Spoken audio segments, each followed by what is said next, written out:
It's 1880. You're 67 years old. Your back is bent from 40 years behind a plow, and you're still in the field before sunrise. Because there is no such thing as stopping. In 1880, almost 8 out of 10 American men over the age of 65 were still working full-time. Not because they loved the work, because the alternative was unthinkable. So here's a question almost nobody stops to ask. Before retirement existed, before pensions, before savings accounts, before the very idea that you could simply stop, what actually happened to you when your body finally gave out? The answer is darker than the cozy story we like to tell ourselves, and it begins with a lie about how families used to take care of their own. Here's the story we've all inherited. Once upon a time, families were close. Grandma and Grandpa grew old under the same roof as their children, surrounded by love, cared for out of pure devotion. It's a beautiful story. It's also mostly wrong. Yes, in 1850, around 70% of Americans over 65 lived with their adult children. But look closer at who was actually in charge. Between 1850 and 1900, more than 3 out of 4 of those older men weren't listed as dependents in the household. They were listed as the head of it. The old man didn't move in with his son. The son worked for his father. Because the father held the one thing that mattered more than anything in agrarian America, the deed to the land. And the children stayed for one reason, the promise that one day the farm would be theirs. So what happened when a child didn't hold up their end? When the food ran short or a new daughter-in-law refused to cook for her in-laws? The parents took them to court, aging mothers and fathers suing their own sons over firewood, over flour, over wool. This wasn't a fairy tale of family devotion, it was a contract. And I mean that literally. Picture a farmer named Johannes, aging on 80 acres of hard-won land in Minnesota in the mid-1800s. He has no savings account, he has no pension, but he has that land, and he is going to use it to buy himself a future. So Johannes does what thousands of families did. He goes to a courthouse and signs a maintenance contract, a notarized, legally binding agreement that hands the farm to his son, Henrik. But read the fine print. In exchange for the land, Henrik is legally required to provide his parents with a specific list of things written down and enforceable in court. A private, newly built room on the north side of the house, 12 bushels of ground rye every single year, 2 barrels of salted herring, a cow of their own kept in Henrik's pasture, and firewood delivered and chopped every autumn. And here's the teeth in it. If Henrik failed to deliver, if even one of those promises went unmet, Johannes had the legal right to march back to that courthouse, tear up the deed, and hand the farm to a different son, or to a stranger. This was old age security in pre-industrial America, not money in a bank, leverage in a contract. You stayed in control by holding the land your children desperately needed. But this entire system rested on one fragile assumption, that you owned something worth inheriting. So what happened to the millions of Americans who didn't? What happened when the country stopped running on land and started running on factories? This is where the old safety net didn't just weaken, it shattered. Meet Joseph. In 1912, he's worked a textile mill in Lowell, Massachusetts for 30 years. 30 years of manual labor. But Joseph is 58 now. His eyesight is going.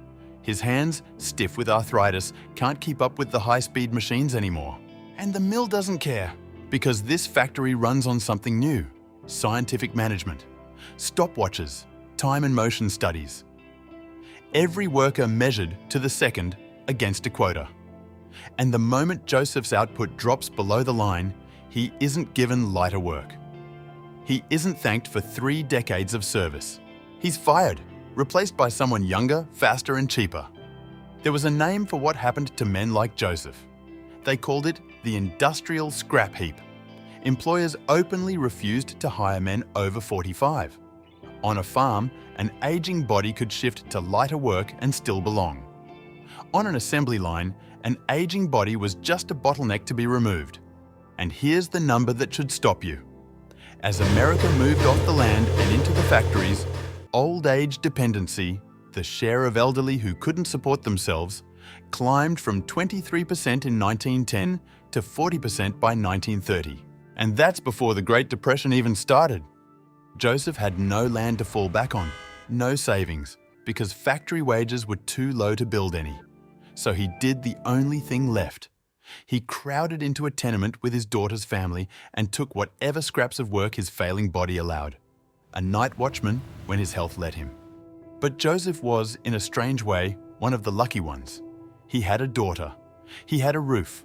The real terror, the place that haunted the working class for generations, was reserved for those who had no one at all.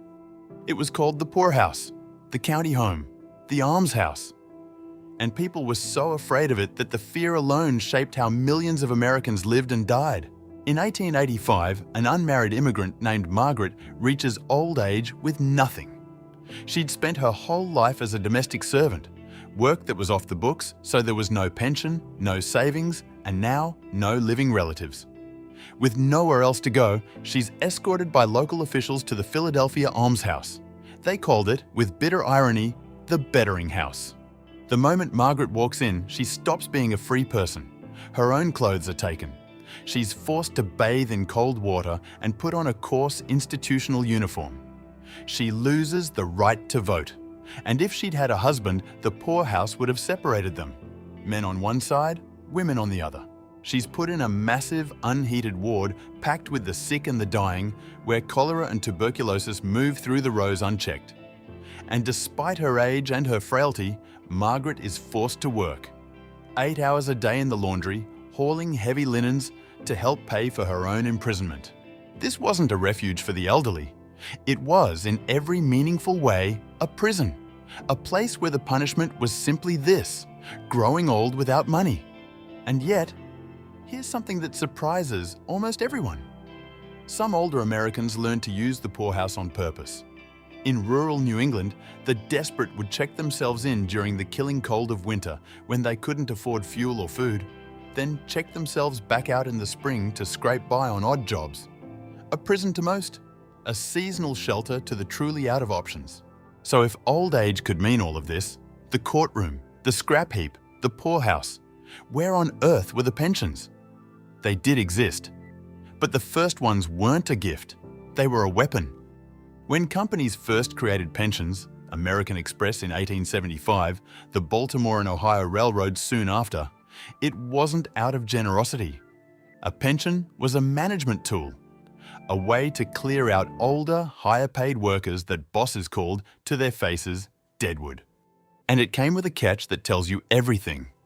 Under the rules of these early plans, if you joined a strike, if you organized a union, if you so much as stepped out of line, you instantly forfeited your entire pension. Everything you'd been promised, gone. They tied your survival in old age directly to your obedience. The pension wasn't a reward for loyalty, it was a leash. Now, there was one pension that reached millions. After the Civil War, the federal government began paying pensions to Union veterans, and it grew into something staggering. By 1894, Civil War pensions ate up more than a third of the entire federal budget. It was, in effect, America's first national old age pension. But it was a net with very deliberate holes. Take a white veteran named William in rural Ohio. In 1895, at 68, he applies under a new law, and he doesn't even have to prove his ailment came from the war. He just has to be too disabled to do hard labor. A board of doctors signs off, and he's awarded $12 a month, nearly half of what a farm laborer earned. Enough to stop working entirely and live independently. Now meet Clay Ballard, a black veteran born into slavery in Mississippi who served in the 52nd Regiment of the United States Colored Troops. He applies too, but because he was illiterate and because a white officer had misspelled his name during the war, the Pension Bureau treats his claim with suspicion. He's forced to hunt down old comrades, many scattered, impoverished, or dead, just to prove he is who he says he is. Clay's claim drags on for more than a decade. While white veterans were granted pensions for vague complaints like general debility, his very real disabilities were picked apart by hostile examiners. He eventually got a pension, a small one, but only after years of grinding poverty, still doing field labor long past the point his body could take it.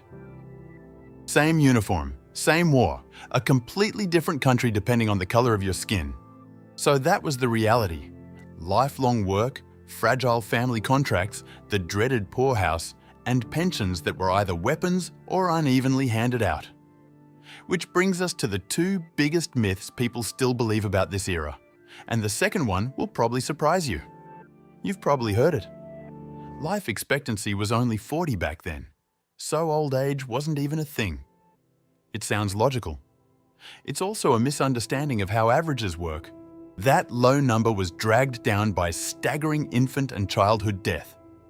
But if you survived the dangerous early years, if you made it to 21, you had a very good chance of reaching your late 60s, your 70s, even your 80s.